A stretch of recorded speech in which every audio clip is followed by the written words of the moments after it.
ओम शांति। अव्यक्त महावाक्य है 25-1-74 की। निराकार स्वरूप की स्मृति में रहने तथा आनंद रस लेने की सहज विधि। स्वरूप की स्मृति दिलाने वाले, आनंद रस का रसावादन कराने वाले अव्यक्त शिव बाबा बोले, जैसे अपना साकार स्वरूप सदा और इस सहज स्मृति में रहता है, क्या वैसे ही अपना निराकारी स्वरूप सदा और सहज स्मृति में रहता है। जैसे साकार स्वरूप अपना होने के कारण स्वतः स्मृति में रहता है, क्या वैसे निराकारी स्वरूप भी अपना है तो अपनापन सहज याद रहता है।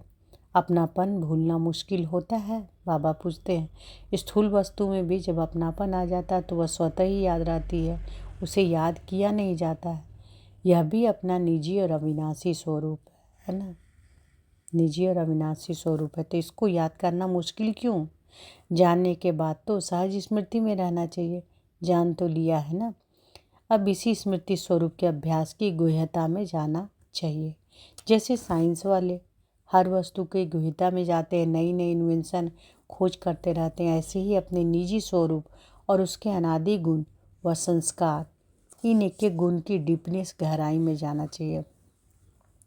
तो बाबा क्या कह रहे कि जैसे साइंस वाले हर वस्तु की गुह्यता में जाते हैं, नई नई इन्वेंशन यानी खोज करते रहते हैं, ऐसे ही अपने निजी स्वरूप और उसके अनादि गुण व संस्कार, इन एक एक गुण की डीपनेस में गहराई में जाना चाहिए। जैसे आनंद स्वरूप कहते हैं, तो वह आनंद स्वरूप की स्टेज क्या है, उसकी अनुभूति क्या है, आनंद स्वरूप होने से उसकी विशेष प्राप्ति क्या, और आनंद कहाँ किसको जाता, उस समय की स्थिति का प्रत्यक्ष प्रभाव स्वयं का और अन्य आत्माओं पर क्या होता है। ऐसे हर गुण की गुह्यता में जाओ। जैसे वे लोग सागर के तले में जाते हैं और जितना अंदर जाते हैं उतने ही नए नए पदार्थ प्राप्त होते हैं, ऐसे ही आप जितना अंतर्मुख हो करके स्वयं में खोए हुए रहोगे तो आपको बहुत नए नए अनुभव होंगे। ऐसे महसूस करोगे कि जैसे आप इसमें खोए हुए हो। जैसे मछली पानी के अंदर रहती है तो अपना जीवदान महसूस करते है, उसका लगाव पानी में होता है। शरीर निर्वात यदि बाहर निकले हुए भी तो एक सेकंड बाहर आई और फिर अंदर चली जाएगी, क्योंकि बिना पानी के वह रह नहीं सकते। ऐसे आप सबकी लगन अपने निजी स्वरूप के भिन्न भिन्न अनुभव के सागर से होना चाहिए। कार्य अर्थ बाह्य मुक्ता में आए, इंद्रियों के आधार लिया अर्थात साकार स्वरूपधारी स्थिति में आए, लेकिन लगाव और आकर्षण इस अनुभव के सागर ही की तरह होनी चाहिए। जैसे स्थूल वस्तु अपनी भिन्न भिन्न रचनाओं को अनुभव कराती है ना, जैसे मिश्री अपनी मिठास को अनुभव कराती है, हर गुण वाली वस्तु अपने गुण अनुभव कराती है, अपनी तरफ आकर्षित करती है, ऐसे ही आप अपने निजी स्वरूप के हर गुण की रचना के अनुभव अन्य आत्माओं को कराओ, तभी आत्माएं आकर्षित होंगी। तो अब यह अनुभव करना और कराना यही अपना विशेष कर्तव्य समझो, है ना। तो बाबा क्या बोल रहे हैं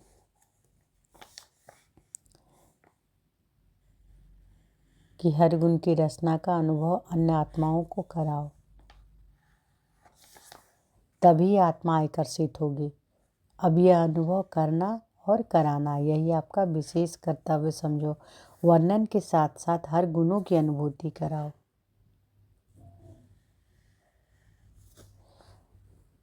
वह तब करा सकोगे जब स्वयं इस सागर में समाये हुए होंगे। तो क्या ऐसे समाये हुए रहते हो? इसमें सहज स्मृति स्वरूप हो जाओगे। याद कैसे करें, इसकी बजाय यह क्वेश्चन उठे कि याद भूल कैसे सकती है, इतना परिवर्तन आ जाए। अभी तो सिर्फ थोड़ा सा अनुभव किया, सिर्फ चख लिख कर देखा है। जब उसमें खो जाओगे तब कहेंगे खाया भी और स्वरूप में भी लाया। अभी बहुत अनुभव करने की आवश्यकता है। जब इन अनुभव में चले जाओगे तो फिर यह छोटी बातें स्वतः ही किनारा कर लेंगे, अर्थात विदाई ले लेंगे। अच्छा, तो मूल्य का सार क्या है कि जिस प्रकार अपना साकार स्वरूप सदा और सहज स्मृति में रहता, वैसे ही अपना निजी अनादि और निराकारी स्वरूप की स्मृति में रहना चाहिए। दूसरा, जैसे साइंस वाले हर वस्तु की गुहिता में जाते हैं, ऐसे अपने निजी स्वरूप, उसके अनादि गुण व संस्कार की गहराई में जाना चाहिए। तीसरा, जैसे मछली बिना पानी के नहीं रह सकती, ऐसे आप सबकी लगन और आकर्षण अपने निजी स्वरूप के भिन्न भिन्न अनुभवों के सागर में से होनी चाहिए।